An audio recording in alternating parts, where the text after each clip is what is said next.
My beautiful people, my beautiful people, my beautiful people. Welcome back to another lovely episode of the Logic of Emotions podcast / reactions. It's your dog, it's your brother, man. It's your favorite African-American, Melly Baby. Hey, man, we gonna check out the homie, our dog, Uncle Jxmyhighroller on stating, sorry, I was wrong again, with Jimmy Butler going like this to Al Horford. Now, one thing I will say that I've seen a lot of people, a lot of fans do is they underestimate a lot of dudes that are dogs. Jimmy. Oh my gosh, I had a brain fart. I'm so sorry. Jimmy, Jokic, Murray, all those brothers, man. And I want to see what he's talking about, man. Like, comment, and subscribe, man. Join the Banks family, join the Banks community, man. Roll to 2K, man. We're almost there. Wee! Love y'all so much, man. And let's get to it per usual. That intro. Yes, sir.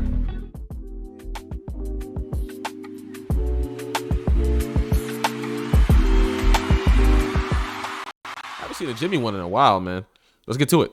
I remember when this shot went in and thinking in that moment I just witnessed history. Or when this shot had the entire basketball world standing still for what felt like an eternity. Yo, Kawhi, ooh, what happened to you, bro? Oh, God. Or falling in and causing a chain reaction of events that would change the course of the NBA. Or the exact moment we all knew a 3-1 comeback in the finals was brewing. When we knew something big was gonna happen and we would all be there to witness. I'm gonna keep it a beam with y'all.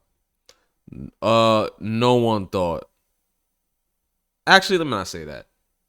Like, I'm a Warriors fan, and I remember when we lost the first game.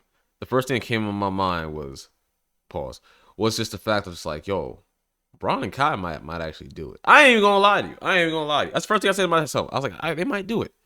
Like, it wasn't like, no, nah, they ain't gonna do it. I literally said, I was like, they might actually do it. Like, I ain't gonna lie. And when they did it, bro, ooh, I was hot. Like, not mad at Bron and them, because, listen, like I said before, you gotta be non-biased, bro. The amount of hooping those two were doing was out of control. The amount of hooping Kai and Bron was doing was out of control, bro. Listen, I miss that duo. I'm not gonna lie. That was such a good duo. But despite all the seemingly impossible feats that we've seen take place, of all the improbable comebacks and it's my boy. The impossible feats that we've seen take place, hold up. All the It's my dog. That's my dog right there. Probable comebacks and unlikely stories. There is still one endeavor throughout NBA history that has yet to be accomplished. Y'all gonna miss Bron and them boys, man. Y'all gonna miss Bron that 151 and all them when they retire. Teams have found themselves in, and none of them managed to pull off, including the team that I bet on. The Heat are going to the NBA Finals. They just wanted it more, bro. Today's video is sponsored by SeatGeek. Get your money. Get your money, twin. Get your money, twin. It's not with me. After falling to 0-3 in the Eastern Conference Finals against Miami, the Boston Celtics were given a 12.5% chance of winning the series. Odds that seemed unrealistically high considering no team has ever pulled off the dreaded 0-3 comeback. But after rallying together and rattling off 3 of the most important wins of their season, the Celtics found themselves with an opportunity to make history. I want to say this too. I think it's so odd. Like, bro, I just don't understand. How do you go up 3-0 and then you lose 3 straight? Like, I'll never understand that. I will never understand how in the world do you let... I mean, the Heat still won. And then the last game, they went and blew them out. Like, I do not understand. Like that's why when conspiracy theorists come up and say all these things, it makes a little bit of sense. So some points that they say, not all, some points. A lot of them, they be reaching. But I'm just like, bro, you are not consistent for 3 games straight in the playoffs. And then you just are trash the next 3. That just does not make sense to me. As a hooper, like myself, bro, you're on it. You're on it, bro. You're so focused. You're hyper focused, bro. Now, and that's just me talking about just playing against other people that are possibly, pros or whatever it may be, right? But then when I see these individuals who literally get paid to do this and then literally are on the highest in the zone than we will probably ever see, you mean to tell me that they lose 3 straight? Like, you know what I'm saying? Like it's just crazy sometimes to me. Like it's just wild to me. Like how? Like how does that happen? You know? But Celtics, man, I was very disappointed in the Celtics. I'm not gonna lie. I was very disappointed. I expected them to make the finals this year. I did. The Heat, proud of y'all though, man. Because y'all proved you proved somebody wrong to me. Got my vote. Coming off of one of the most improbable last-second buzzer beaters to win Game 6. I love underdogs. I love underdogs. The Heat were deflated. Everything was in Boston's favor. My playoff prediction had somehow been resurrected. Hope was still alive. And so what did the Celtics do? They put together one of the most piss-poor Game 7 performances I've ever seen in my life. If you never hear me utter Jaylen Brown's name on this channel again, do not wonder why. Yo, bro. Here's an idea. Bro, he was like this. Why are you spinning on Kyle? Back him down. Get closer. Get home. Yo, Jaylen, and I love Jaylen Brown. Y'all know me. I love Jaylen Brown on the Celtics. I love JB. I've been following him ever since he was in the A, way back, when he could just play really good defense, and that was it, bro. Dog. JB, yo, you disappointed me so bad. Learn how to dribble a basketball and stop shooting threes. And I would give Jason. There were two guys. Both guys drove to work. Neither guy wore their Tatum a pass for his Game 7 performance since he was playing on a bum ankle. If he didn't shoot 2 for 18 from 3 in his last 3 games. Yeah, Tatum, that's bad, bro. That's bad, twin. 1 for 4. Bro, you were 0 for 8.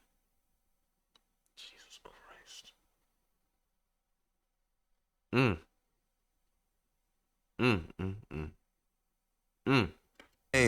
11% from 3 in consecutive playoff elimination games. Brother, hit a shot. And don't even get me started on Caleb first-team All-NBA Martin. Oh, God forbid he just plays like a normal player against the team that I bet on.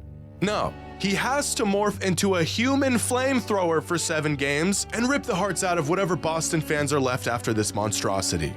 You mean tell me? I know Jimmy's just trolling, but you mean, yo, listen. Isn't it kind of cool? Listen, isn't it kind of cool seeing players that aren't well known go crazy in the playoffs? I think that's so cool to me, bro. Listen, when Lonnie Walker did that to my Dells, bro, I ain't gonna lie, I was smiling a little bit. I was like, yo, Lonnie, you busting our ass, though. I was like, yo, Lonnie busting our ass. I'm not going to lie to y'all, man. But like I said, bro, I just love seeing underdogs.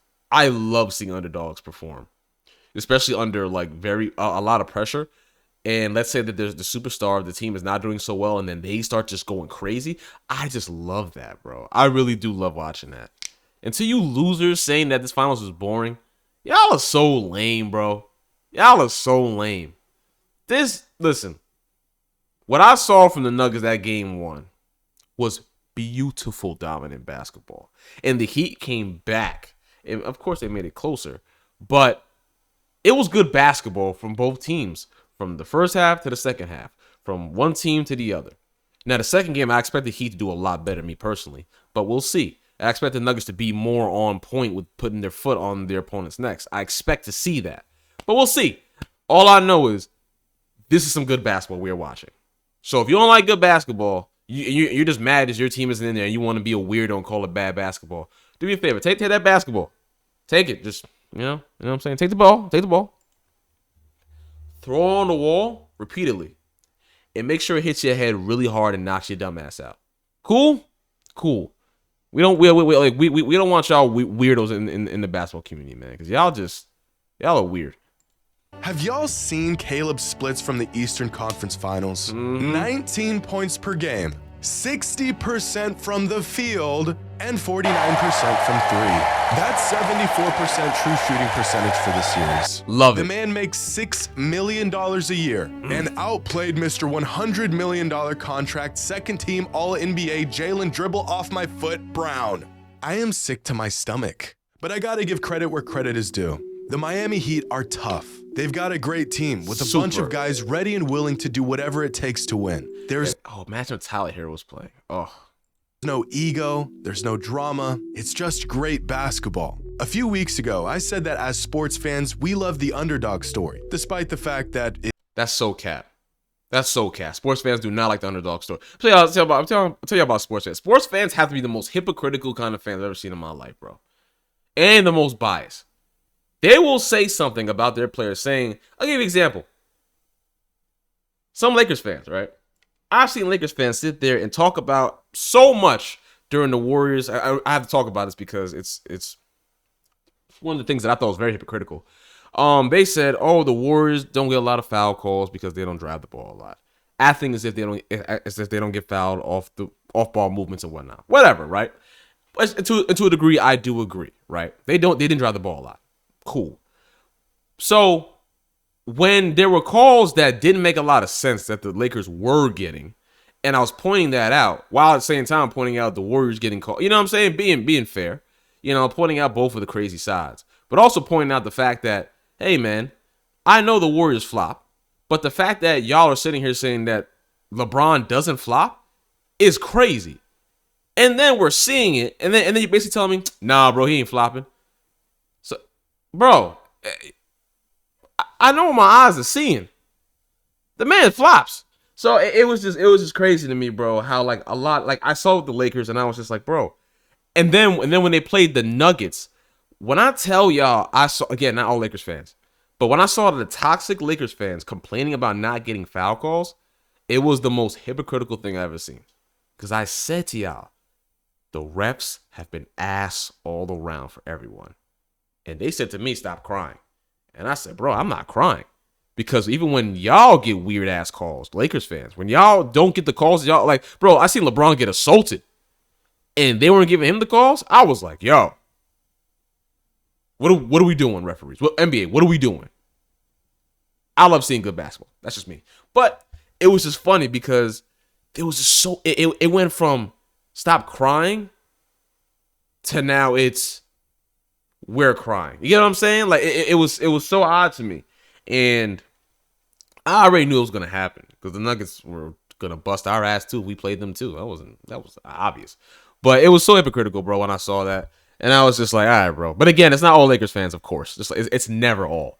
Like a lot of y'all in my community are really good Lakers fans, and y'all were saying the same thing. Y'all was saying yo, bro, they were complaining about the Warriors about foul calls. Now they ain't getting it, and now they're complaining. And I was like, see, I told you it was gonna happen.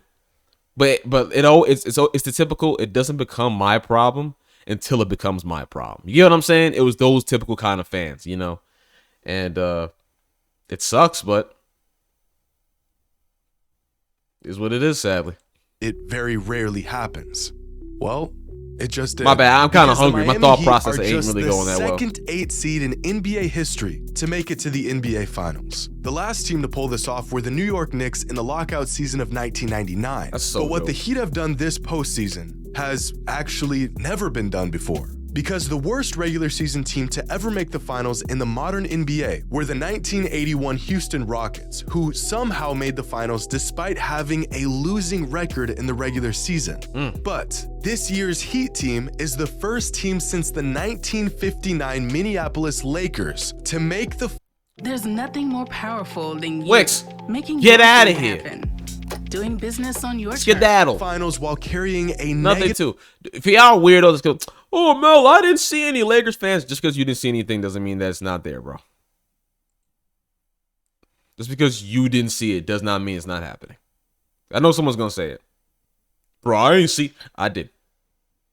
I talked to a lot of YouTubers online too. They saw the same thing too. So just go ahead and delete that sentence. Delete that paragraph you're going to say. Just delete it. I'm telling you. You're going to waste your time. It's going to waste your time. Tell you, sports fans are very hypocritical. Even in the Warriors fan base too, of course. All fan bases, of course. But man, when LeBron said he doesn't flop, bro, and I saw the amount of people defending him saying that, I said, wow, we're just gonna out here just lie, huh? Like I said, bro, sports fans, bro, are the worst Oh my God, they will lie and lie and lie, bro, just to prove a point, bro. Just to prove their wrong ass point. It's crazy to me. Crazy. Point differential throughout They'll the be regular dead wrong, season, which and means just the keep Heat lying. were essentially a below average team that somehow made it to the NBA Finals. That's why I can't have Twitter. So how does a team with absolutely no business even leaving a mark on the postseason manage to make it to the final stage just 4 wins away from an NBA title? Because they're tough. Well, I want to take a moment to touch on a subject that I don't think gets talked about enough. The alpha.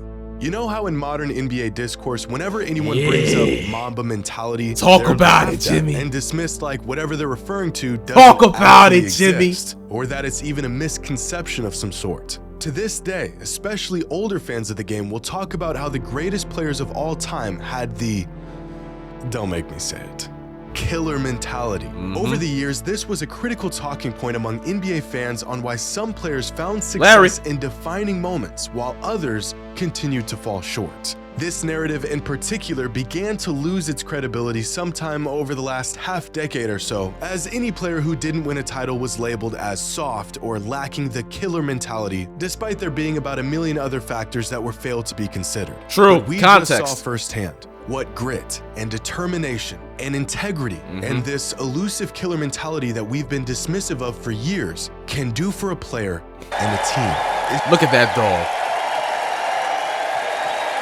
Jimmy. Jimmy.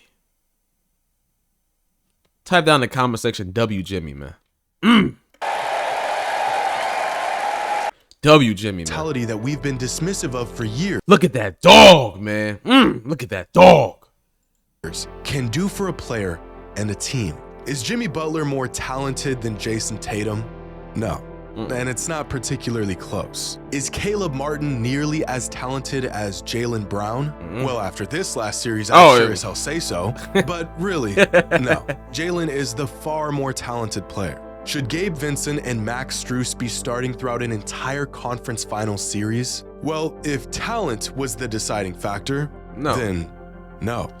But it's not. But them When boys you've got are a leader who is willing to do dogs. whatever it takes to win and makes no excuses, rises to the occasion, and has the guts, no, the audacity to take on any challenge that stands in front of him, that mindset becomes contagious. Slowly, everyone on your team begins to believe, even if it's irrational, that they too are capable of anything. One of the reasons why I have Kobe Bryant ranked so high among my all-time greatest players, among because he's the doggiest dog of them all. other reasons, was his attitude towards the game. His fearless approach to whatever or whoever stood in his way was at times a fault, sure, but it was always daring and unashamed. Kobe missed a lot of shots, but one thing he never did was be afraid to take them. Not even for a moment in his entire career did he ever doubt himself. Kobe, similar to Michael Jordan and what we're seeing in Jimmy Butler, was the alpha of all alphas. I ain't gonna lie, it's gonna make me tear up, man. Oh man, this is really good, Jimmy. This is really good, bro. Oh my goodness, this is such a good video. Thumbnail. If they were on your team, winning was not guaranteed, but one thing that was certain was that if they're going down swinging. What I saw from the Celtics, and even on a larger scale throughout the league, is sad. almost some sort of mass extinction of the killer mentality. We sad, always man. talk about talent and potential and skill sets, who can get a bucket, but what about the guy who refuses to lose? How many of those guys exist in today's NBA? Sure, Jason Tatum is talented, but is he truly willing to go to hell and back to win? The idea of a player who possesses an unshakable will to win at all costs, a killer mentality, is not just some sort of myth built up on nostalgia or personal bias or narrative. It is a real, tangible thing. It's funny because Jimmy Butler isn't nearly the best player in the NBA, and yet we can't help but to see shades of Michael Jordan in him when he's on the court. It's not because he's an era-defining talent. It's not because he can defy gravity or inspire an Man, he killed the Bucks, man. I'll never get over that, bro. My God. What he did to Jrue Holiday was black on black crime. Like, I ain't gonna lie to you, bro.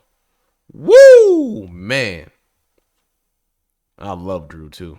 Drew's actually my favorite defender. He's my favorite point guard who can defend. Like, he's always been that for me, Jrue.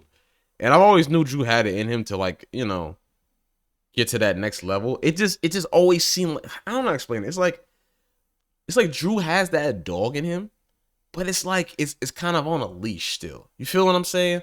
I don't know what it is about Drew. Like, I love Drew's game. I really do. And I was very disappointed in Drew as well. You know, I was very disappointed in Drew that series, you know. But Jimmy came a long way. Again, y'all, I am still a humongous Derrick Rose fan. And watching Lil Cuss Caesar Jimmy go from where he was on that team when we had Joakim Noah, when we had Luol Deng in them and a bunch of other dudes, man, who could hoop, man. And he was just regular Jimmy Butler doing his thing, doing what he had to do. And he started moving. When he started moving, he started getting better. And he started getting more angry. And he thought he deserved more respect, which he did. And then then people started pushing this narrative that he was a cancer. And when in actuality, he wasn't. And I'm starting to realize that people who usually want excellence, want perfection, they usually are called cancer. Have y'all ever noticed that? There are people who want to see the best out of you or who want to bring the best out of you. People usually call them all these derogatory names. Instead, they don't think about the fact of, wow, he sees something in me that I don't. And Jimmy tried to do that with Cat, tried to do that with with Embiid, tried to do with a bunch of people. And it's fascinating to me how we see he's the only star on that team, bro. Jimmy Butler is a superstar.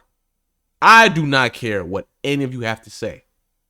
If you can lead your team to the finals, you are a superstar. And it's very fascinating seeing now he's actually gotten farther than the teams that called him cancer. That's crazy. And with less help. Very intriguing. Entire generation. It's because he's a winner, a leader, the bedrock of what every championship team needs. He backs up every word that comes out of his mouth. He doesn't make excuses. He leads by example, and he will do anything to win. And this isn't just some reactionary take on the outcome of these games. Even if the Celtics won this series against the Heat, I still think the vastly talented duo of Tatum and Brown, like many other players, would have accomplished it off of sheer talent and possibly execution. But what happens when the shots stop falling? What happens when the defense figures you out and your bag isn't enough? What happens when it gets quiet and everyone's looking at you, waiting for an answer? Whenever a player or a team wins, the reaction is always the same. Excitement, joy, relief, but you might find out a lot more by paying attention to how a player reacts when they lose. You can't fake this. Are they genuinely upset? Are they hell-bent on getting better, being the best? Sure, there's not a single player who takes joy in losing, but what about the player who is tormented by loss? If a player lacks this quality, I'm not sure if talent will simply fill the gap. I don't know. There's just something about a player who cannot accept losing. You know it when you see it, and you sure as hell know it when you don't. I'll tell you this, man. Oh, hold on, let me finish. Either that, or I'm just mad that the team that I bet on fell short of a championship for the second season in a row. I hate the Celtics. A lot of people do, Jimmy. A lot of people do, Jimmy. Shout out to Jxmyhighroller, man. Oh. Shout out to you, my Twizzy. Shout out to you. Shout out to you, man. I'll say this too, man. One thing he didn't say that I think is vitally important is what happens when hard work beats talent? And what happens when the people that work hard understand that their talent literally is working hard? That, to me, is way better than any talent. Way better. When your talent is working hard, I truly believe that's it. That is it. If you're just talented and you just work okay or work mediocre, I just don't think you'll be able to beat that person that works harder than you and despise losing. I'll say this, man. I'm not trying to put myself in the category of all those greats, obviously, but I despise losing. I'm not gonna be rude or just an ass, but I know how I am. I know what I can do on that court. And when I lose, let's say for example, I lose because someone thought that they were somebody. They thought that they could hit a shot. But I know, and the rest of the team knew, you don't work on that shot. I'm the best shooter on this team. But you're going to take that shot. You don't shoot 1,000 shots a day. You don't shoot 2,000 shots a day. You don't shoot 3,000 shots a day. You know what I'm saying? Like it's the ego thing. And I've learned that. I'm 30 years old, you know, and I'm in the best basketball shape of my life. Like in terms of like competitive wise and whatnot, being able to play pros and whatnot, you know, and be able to kill them, you know. It's fascinating because the people who don't put that work in have this false confidence. And I'm realizing that's even in the NBA too. Even though they do work very hard, don't get it twisted.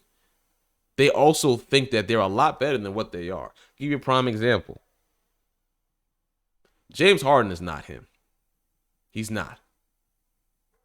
He is not. Chris Paul is not him. He's not. Jimmy Butler is him. Like there's just players, bro, that just are not what you guys really think that they are. They don't have that killer mentality. They do not. And when I see LeBron, Steph, Kyrie, excuse me, those are killers.